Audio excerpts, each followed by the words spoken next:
নমস্কাৰ প্ৰিয় বন্ধু বান্ধৱীসকল, আপুনি বাৰু মৃত পিতৃ মাতৃ বা অন্য কোনো মৃত আত্মীয়ৰ সন্মুখত ধূপবন্তি জ্বলাই পূজা প্ৰাৰ্থনা কৰে নেকি? মৃত পিতৃ মাতৃ বা আত্মীয়ৰ ফটো আপোনাৰ ঘৰত ৰাখিছে নেকি? যদি এই কাম কৰি আছে তেনে সাৱধান। মৃত পিতৃ মাতৃ বা আত্মীয়জনৰ ফটো ৰাখি যদি ধূপবন্তি জ্বলাই পূজা প্ৰাৰ্থনা কৰে তেনে এইখিনি বিপদে আপোনাক কেতিয়াও লগ নেৰে। দিনে দিনে আপোনাৰ বাবে কিছুমান বিপদ বিঘিনি আহি এদিন আপুনি দুখ কষ্ট পোৱাটো নিশ্চিত হ'ব। শাস্ত্ৰ অনুসৰি মৃত পিতৃ মাতৃক শ্ৰদ্ধা কৰাৰ এটা নিৰ্দিষ্ট দিন আছে। সেই দিনত যদি মৃত পিতৃ মাতৃ আত্মাক বা পূৰ্বপুৰুষৰ বাবে কিছুমান কাম কৰিব পাৰে তেনে আপুনি পিতৃপুৰুষৰ আশীৰ্বাদত সদায় উন্নতি কৰিব পাৰিব আৰু মৃতকৰ দোষৰ পৰা মুক্ত হৈ বিপদ বিঘিনিৰ ৰোগ ব্যাধিৰ পৰা পৰিত্ৰাণ পাব পাৰে। আজিৰ ভিডিঅ'ত আমি আপোনাক জনাম মৃত পিতৃ মাতৃ বা আত্মীয়ৰ ফটো ৰাখি তাত যদি ধূপবন্তি জ্বলায় তেতিয়া কি হয়, এনে কামৰ বাবে কি কি ক্ষেত্ৰত বিপদত পৰিব লগা হয়, মৃত পিতৃ মাতৃ বা আত্মীয়ৰ ফটো ঘৰত ৰাখিব লাগে নে নালাগে, যদি নিজৰ ঘৰত মৃত পিতৃ মাতৃৰ ফটো ৰখা হয় তেনে কোন স্থানত কেনেকৈ ৰাখিব লাগে আৰু বছৰৰ কোনকেইটা দিনত সেই ফটোত ধূপবন্তি জ্বলাই শ্ৰদ্ধা কৰিব পাৰিলে মৃতকৰ দোষৰ পৰা মুক্ত হৈ মৃত পূৰ্বপুৰুষৰ আশীৰ্বাদ লাভ কৰিব পাৰি আৰু উন্নতি হয়। আজিৰ ভিডিঅ'টো সেইসকল ব্যক্তিৰ বাবে অতি গুৰুত্বপূৰ্ণ ভিডিঅ' যিসকলে মৃত পিতৃ মাতৃৰ ফটো ঘৰত ৰাখিছে বা সেই ফটোত ধূপবন্তি জ্বলাই সেৱা শুশ্ৰূষা কৰে। আজিৰ ভিডিঅ'ত যিসকলে সম্পূৰ্ণকৈ চাব তেওঁলোকে মৃত পিতৃ মাতৃ বা আত্মীয়ৰ দোষৰ পৰা মুক্ত হৈ পূৰ্বপুৰুষৰ আশীৰ্বাদত উন্নতি কৰিব পাৰিব আৰু মৃতকৰ দোষত যি বিপদ বিঘিনিৰ ৰোগ ব্যাধি অপায় অমংগল হয় সেইসমূহৰ পৰা তেওঁলোকে পৰিত্ৰাণ পাই উপকৃত হোৱাৰ সুযোগ পাব। প্ৰিয় বন্ধু বান্ধৱীসকল, তেনে জানো আহক মৃত পিতৃ মাতৃ বা পূৰ্বপুৰুষৰ ফটো ঘৰত ৰাখিব লাগে নে নালাগে, এই ফটো ৰাখি ধূপবন্তি জ্বলালে কি হয়, ঘৰখনে কেনেকৈ বিপদ বিঘিনিৰ সন্মুখীন হ'বলগীয়া হয়, মৃত পিতৃ মাতৃৰ ফটো ৰাখি ধূপবন্তি জ্বলালে ঘৰলৈ কি কি বিপদৰ আশংকা আহে। কথাসমূহ কোৱাৰ আগতেই আপোনাক এটি সৰু অনুৰোধ জনাওঁ, ভিডিঅ'টো যদি ভাল পায় তেনে এটা লাইক কৰাৰ লগতে ভগৱান শ্ৰীহৰিক ভক্তি কৰি জয় শ্ৰীহৰি বিষ্ণু বুলি লিখিবলৈ কেতিয়াও নাপাহৰিব আৰু যদি আমাৰ চেনেললৈ প্ৰথম আহিছে তেনে চেনেলটো ছাবস্ক্ৰাইব কৰাৰ লগতে অন্য 10জনে উপকৃত হোৱাকৈ ভিডিঅ'টো শ্বেয়াৰ কৰিবলৈ অনুৰোধ জনালোঁ। পিতৃ মাতৃ হৈছে জীৱনৰ প্ৰথম গুৰু। পিতৃ মাতৃৰ আশীৰ্বাদৰ অবিহনে জীৱনত সফল হ'ব নোৱাৰে। সেয়েহে জীৱিত অৱস্থাত পিতৃ মাতৃক সদায় শ্ৰদ্ধা ভক্তি আৰু সেৱা শুশ্ৰূষা কৰিব লাগে। যিজনে পিতৃ মাতৃক শ্ৰদ্ধা ভক্তি সেৱা শুশ্ৰূষা জীৱিত কালত নকৰে তেওঁৰ জীৱনত কেতিয়াও সুখ শান্তি নহয়। কিন্তু দেখা যায় যে বহু ব্যক্তিয়ে পিতৃ মাতৃৰ জীৱিত কালত আদৰ শ্ৰদ্ধা নকৰি মৃত্যু হোৱাৰ পাছত সেই পিতৃ মাতৃৰ ফটোত নিজৰ ঘৰত ৰাখি পুৱা গধূলি ধূপবন্তি জ্বলায় বা সেই পিতৃ মাতৃক সদায় স্মৰণ কৰে বা পিতৃ মাতৃৰ মৃত্যুৰ দিনত ব্ৰত ৰাখে। এনে কাৰ্য অতি মাৰাত্মক। যেতিয়া এজন ব্যক্তি ইহলোকৰ পৰা পৰলোকলৈ গতি কৰে তেতিয়া সেই সংসাৰৰ মায়ামোহৰ পৰা সম্পূৰ্ণৰূপে মুক্ত হৈ যায়। যদি কোনো জীৱিত লোকে মৃত আত্মীয়ৰ ফটো সন্মুখত ধূপবন্তি জ্বলাই সেই আত্মাক পূজা প্ৰাৰ্থনা কৰি আহ্বান কৰে তেনে মৃত লোকত সেই আত্মাৰ গতি বন্ধ হৈ পৰে। ফলত সেই মৃত আত্মাই লক্ষ্য প্ৰাপ্তিত বাধা আহে। এবাৰ ভগৱান বিষ্ণুৰ বাহন গৰুৰ পক্ষীয়ে মৰ্ত্যলোকত ভ্ৰমণ কৰি থাকোঁতে দেখিলে বহুতৰ ঘৰত মৃত আত্মীয়ৰ ফটো সন্মুখত জীৱিত আত্মীয়ই ধূপবন্তি জ্বলাই পূজা প্ৰাৰ্থনা কৰি আছে। তেতিয়া সেই গৰুৰ পক্ষীয়ে আচৰিত হ'ল আৰু তেওঁ সেই কথাৰ উত্তৰ পাবৰ বাবে ব্যাকুল হৈ পৰিল। গৰুৰ পক্ষীয়ে সেই প্ৰশ্নৰ উত্তৰ বিচাৰি ভগৱান বিষ্ণুৰ ওচৰ পালেহি আৰু ভগৱান বিষ্ণুক প্ৰণাম জনাই সুধিলে, হে প্ৰভু, আজি মৰ্ত্যলোকত দেখিলোঁ বহুতক নিজৰ ঘৰত মৃত পিতৃ মাতৃ আৰু আত্মীয়ৰ ফটোত ধূপবন্তি জ্বলাই পূজা প্ৰাৰ্থনা কৰিছে। এই কথা মই বুজিব নোৱাৰিলোঁ।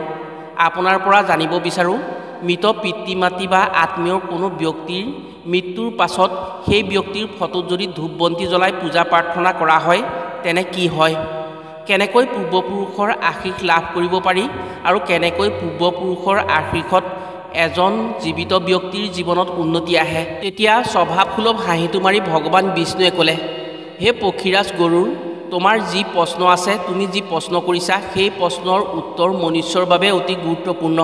যি মনুষ্যই এই প্ৰশ্নৰ উত্তৰ জানিব তেওঁ কেতিয়াও নিজৰ পিতৃ মাতৃক অন্যায় কৰিব নোৱাৰে বা অশ্ৰদ্ধা কৰিব নোৱাৰে।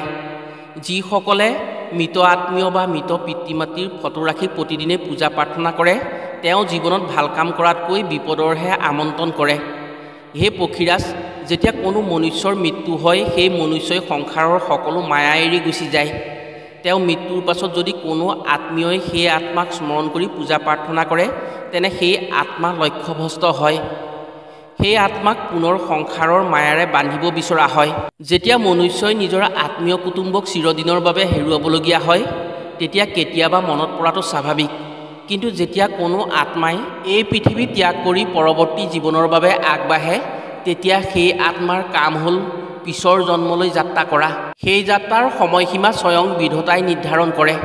কিন্তু যেতিয়া সেই আত্মাক স্মৰণ কৰি মৃতকৰ ফটোত ধূপ বন্তি জ্বলাই পূজা প্ৰাৰ্থনা কৰা হয় তেতিয়া সেই মৃত আত্মাৰ বাবে যাত্ৰাৰ পথত বাধা হৈ পৰে। যি আত্মাই সংসাৰৰ মায়ামোহ এৰি গুচি গৈছে সেই আত্মা জীৱিত আত্মাৰ প্ৰেমৰ বাবে বান্ধ খাই পৰিছে। হে পক্ষীৰাজ, মৃত আত্মাক শ্ৰদ্ধা ভক্তি কৰাটো উচিত, কিন্তু তেওঁলোকক প্ৰেমৰ মোহত বন্দী কৰাটো একেবাৰে ভুল। এনেদৰে তেওঁলোকক লক্ষ্যভ্ৰষ্ট কৰাটো উচিত নহয়।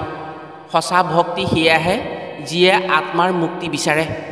হে পক্ষীৰাজ, যি স্থানত ভগৱানৰ শক্তি নিহিত হৈ থাকে, য'ত ভগৱানক পূজা প্ৰাৰ্থনা কৰা হয়, য'ত ভগৱানৰ মন্ত্ৰ উচ্চাৰণ কৰা হয়, য'ত প্ৰজ্বলিত বন্তিয়ে আত্মাক পৰমাত্মাৰ লগত সংযোগ কৰে, সেই স্থানত মৃত পিতৃ মাতৃ বা আত্মীয়ৰ ফটো ৰখাটো একেবাৰে উচিত নহয়।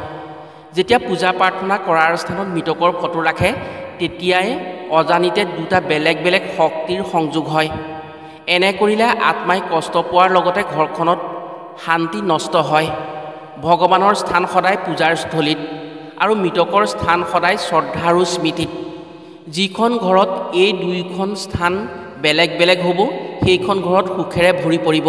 হে পক্ষীৰাজ, প্ৰতিজন সন্তানেই মাক দেউতাকৰ বাবে কিবা নহয় কিবা কাম কৰাৰ কথা ভাবে। তাৰো আছে উচিত সমাধান। মৃতকৰ শান্তিৰ বাবে শ্ৰাদ্ধ আৰু পিণ্ডদানেই হৈছে সৰ্বোত্তম উপায়।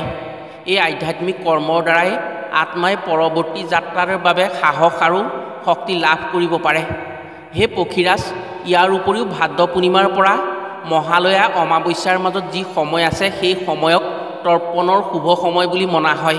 এই সময়ছোৱাৰ ভিতৰত যদি মৃত পিতৃ মাতৃ বা মৃত আত্মীয় কুটুম্বৰ বাবে কিছুমান কাম কৰা হয় তেনে সেই মৃত আত্মাৰ বাবে পুণ্য হয়। ফলত সেই আত্মাৰ মুক্তিৰ পথ সুচল হয়। এই সময়ছোৱা হৈছে পিতৃপক্ষ।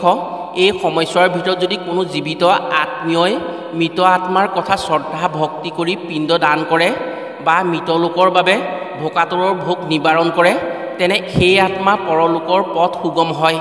এই সময়ছোৱাত মৃত আত্মাই মৰ্ত্যলোকলৈ উভতি আহে। আত্মা যেতিয়া পৰলোকৰ পৰা মৰ্ত্যলোকলৈ উভতি আহে সেই সময়ত যদি জীৱিত আত্মীয়ই আদৰ সন্মানেৰে তেওঁৰ বাবে সৎকৰ্ম কৰি নিসহায়জনক সহায় কৰে সেই পুণ্যৰ ভাগ সেই মৃত আত্মাৰ কাষলৈ যায়। ইয়াৰ উপৰিও যদি মৃতকৰ আত্মাৰ সদ্গতিৰ বাবে পিতৃপক্ষৰ দিনকেইটাত গংগাৰ দৰে পবিত্ৰ নদীত তেওঁলোকৰ বাবে পিণ্ড দান কৰি শ্ৰাদ্ধ বৃদ্ধি কৰে তেনে সেই মৃতকৰ আত্মাই সৎ পথেৰে গতি কৰিব আৰু চিৰশান্তি লাভ কৰিব পাৰে। ইয়াৰ উপৰিও যদি মৃত ব্যক্তিৰ মৃত্যুৰ তিথিত শ্ৰাদ্ধ বৃদ্ধি কৰি পিণ্ডাদি দ্ৰব্য কাউৰী আৰু কুকুৰক খুৱাব পৰা হয় বা মৃতকৰ মৃত্যুৰ তিথিত কাউৰীক খাদ্য খুৱাব পাৰে, সেই খাদ্য যদি কাউৰীয়ে গ্ৰহণ কৰে তেনে সেই মৃতকৰ আত্মাৰ আশীৰ্বাদত জীৱিত আত্মাই লাভ কৰিব পাৰে আৰু মৃতকৰ আশীৰ্বাদত জীৱিত আত্মাৰ উন্নতি হয়। হে পক্ষীৰাজ, এনে কাৰ্য নকৰি যদি কোনো মনুষ্যই পুৱা গধূলি ভগৱানক পূজা প্ৰাৰ্থনা নকৰি মৃত আত্মাক পূজা প্ৰাৰ্থনা কৰে তেনে সেই ব্যক্তিৰ জীৱনত নানান যান্ত্ৰণা হ'ব পাৰে। মৃতকৰ আশীৰ্বাদৰ বিপৰীতে অভিশাপ পাব পাৰে সেই ব্যক্তিয়ে। মৃতকৰ ৰোষত পৰি ৰোগ ব্যাধি বিপদ বিঘিনিত পৰি মৰ্ত্যলোকত নানান শাস্তি ভুগিবলগীয়া হয় সেইজন ব্যক্তিয়ে।